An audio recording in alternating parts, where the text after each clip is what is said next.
Hundreds of people have gathered on Manhattan's West Side in protest of President Donald Trump's first visit back to his native city. He'll be giving a speech later at the intrepid Air and Space Museum, and we caught up with a couple of protesters to find out exactly what they're hoping to accomplish by being here. How you doing, sir? Hi, how are you? What's your name? Larry Siegel. Now, the park is closed for the evening tonight, but never fear. New Yorkers can expect more of the same warm weather tomorrow before temperatures plunge back down into the mid-60s on Sunday. In Bryant Park, this is Patrick Smith. Hundreds gathered today on the steps of the main branch of the New York Public Library in a rally in support of freedom of expression and First Amendment rights. Dozens of poets and writers read some original works as well as some classic pieces, but the main theme seemed to be that these people were afraid that the incoming Trump administration might disrupt their ability to write freely and without fear of retribution. This administration that has had a combative relationship with journalists and has sought retribution when those people have written things they didn't agree with. The family of Marley Graham continue to express their disappointment in the perceived lack of transparency in the trial, citing that pertinent information and pertinent witnesses were not being called. Students and teachers took to the streets outside of CJHS 145 today to protest the potential closing of their school. The de Blasio administration and the Department of Education have proposed that the school be closed down due to substandard academic progress.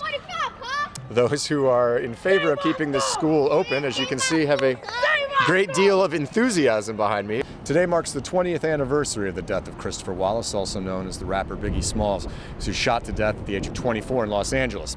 We're down in Lower Manhattan at the U.S. Courthouse, where Juan Thompson, the former Intercept reporter, is being arraigned on charges of making threats against 8 different Jewish organizations across the nation.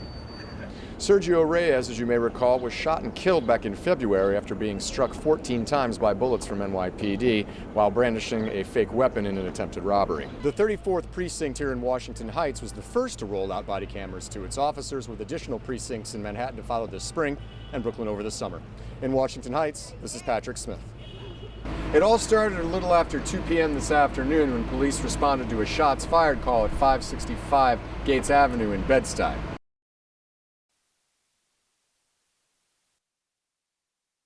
Today is Thursday, April 14th, and I'm Patrick Smith with Reboot New York. The New York State primary is next Tuesday, and the big story of the day is the Democratic debate between Vermont Senator Bernie Sanders and former Secretary of State Hillary Clinton. Sanders closed what was once a 20% polling gap to a more manageable 10% as of Wednesday. This gives increased importance to the debate Thursday evening. This is the final head-to-head before Tuesday's primary.